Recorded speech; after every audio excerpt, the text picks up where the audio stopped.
Hey everybody, it's Alison Heikkila. Thanks so much for joining me. It's time for a new Imagine video. We are going to start off with 3 Reinkers from Imagine. We've got Pansy, Lavender, and Ultramarine, and I'm going to be applying them to a 6x6 gel press plate that I have on a skinny acrylic block. And I've got my Speedball 6-inch brayer on the side there. And this is Flake Meltdown. It's a stencil from A Colorful Life Designs. And I thought that that would make a really cool bunch of prints.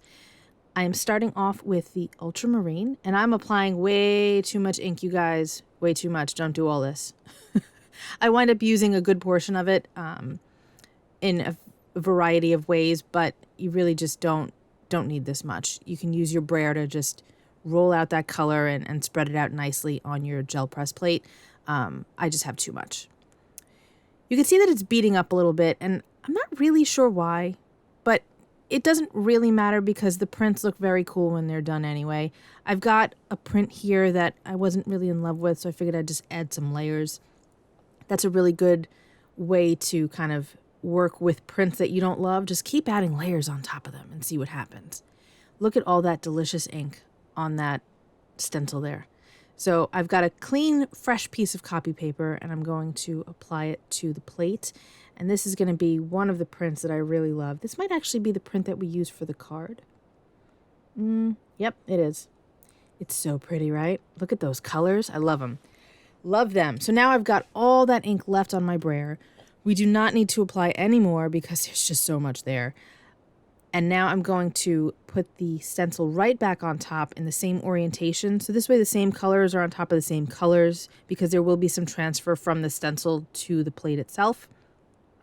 And I grabbed a different bit of paper. This is from a science textbook that my son gave me. He's like, I don't need this anymore.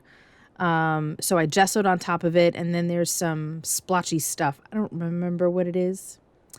It's just shimmery, splotchy stuff. It could be rhubarb stalk fireworks spray. I'm not really sure. But anyway, I just added that on top. Again, not really looking to get anything fantastic out of that because the main prints are going to be these ghost prints, these secondary prints that we're pulling. But it's nice to have some layers, and of course you don't want to waste any of the ink. Oh, look at that. I really like that there's not really white showing, that it's just lots of color. That's because we left the ink on that stencil. So it didn't pull up, it just kind of left some excess there, and it just came out really cool. So now I just sprayed the stencil because I'm trying to clean it off and we don't want to waste the ink, and we've got plenty of paper laying around. So I grabbed some more copy paper, sprayed it with water. You can even use ink potion number 9 if you want to. That helps ink colors blend. It gives them some more open time. That's a product from Imagine. But I just decided to use some water, and I'm just spraying that right on top of my glass mat and getting a really nice print. There's some excess colors there because they were just kind of on my glass mat, but I think it looks good anyway. I think it's nice. When it dries up later on, I'll show it to you again.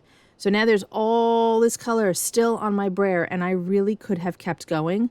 But then this would have turned into a video like it was last month, which I had the best time with. So if you didn't catch it, I hope you go back and take a look, where we made monoprints with Kaleidocolor inks and leaves. But there's so much ink there, I could just keep going. Like, just look at all that glorious, glorious ink. But then it would have been like last month's video, and it would have just been prints and no finished card. And I figured, you guys probably want to see a finished project, right? Let me know in the comments what you think. Like, would you rather finished projects, or do you enjoy just printing sessions? Here I'm showing you the finished prints, and they look so good. I love how they came out.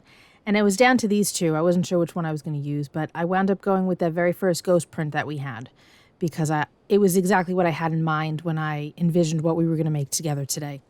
Here I just have a piece of cardboard that I cut a hole in the center to be 4 by 5 1/4, which is the size that I like my focal layer to be. I work in A2 sizes typically when I'm making cards, and that allows me to have a nice border around the edge. So that interior window just helps me kind of eyeball what something's going to look like. It's easier to kind of figure out what section I'm going to work with and what parts I'm going to remove when you have, a large piece of paper that may be a monoprinter or pattern paper or whatever.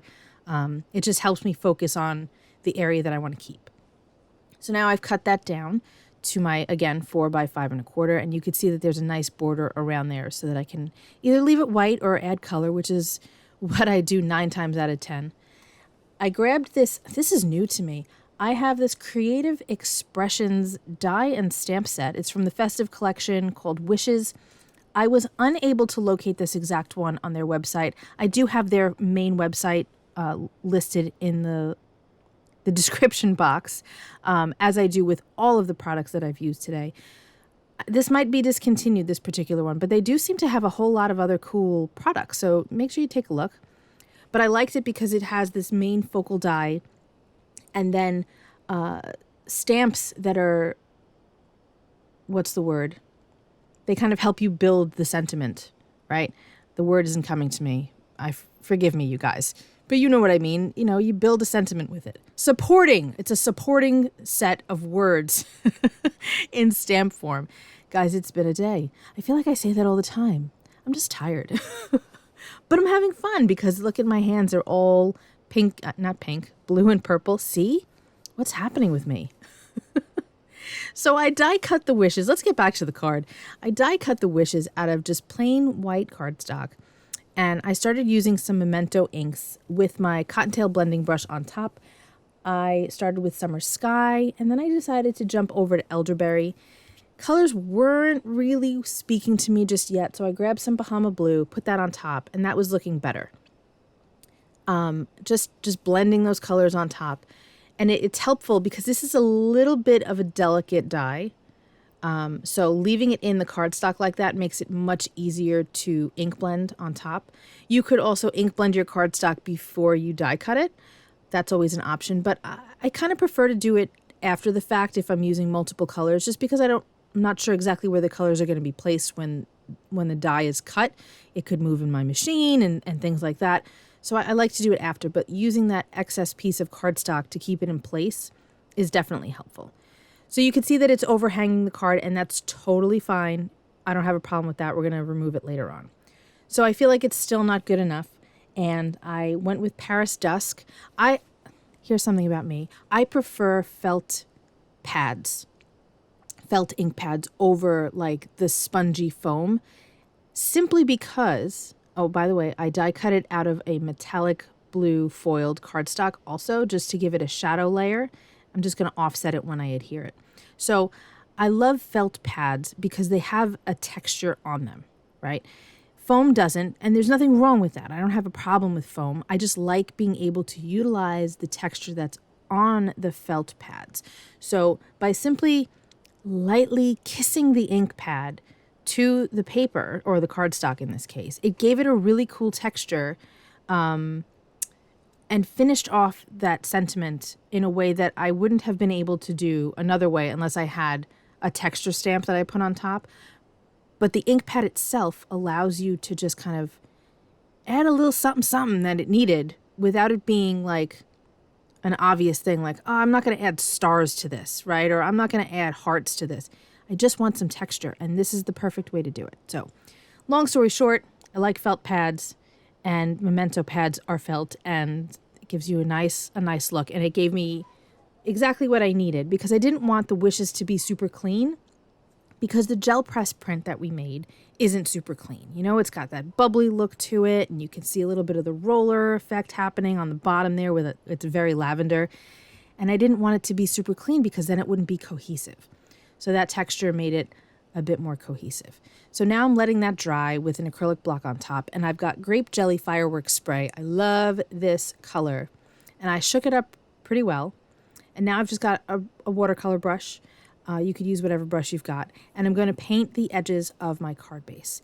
This is probably how I use fireworks sprays the most. I do spray them sometimes, but I really like to use them on the borders of my card bases because it adds a really nice zing of color, and it has the additional fabulousness of shine because of the shimmer that's in the spray itself. So just very easily applying this with my brush, trying to not, make a mess on the back, but, it happens. And then I'm going to just let that dry, and it's going to look nice and such a pretty shade of purple with shimmer as well. There you go. You can see a little bit there. It's a little bit more obvious when it's dried, but it is there. Now I am going to adhere my snowflake layer to the card base. That grape jelly has now dried.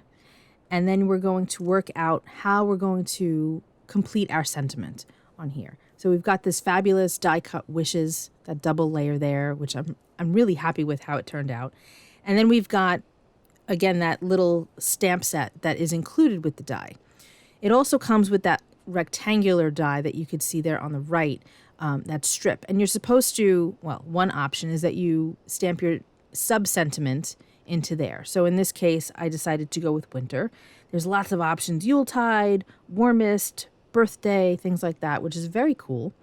And I decided to use Fantasia VersaFine Clair with that winter after adding a touch of Elderberry to that strip that I had already die cut. Now you can see that the strip is way longer than my word, and that's all right, because I'm going to just take that die and run it through my machine again so that it has a finished look. You can just use your paper trimmer, but there's a slightly embossed edge to it.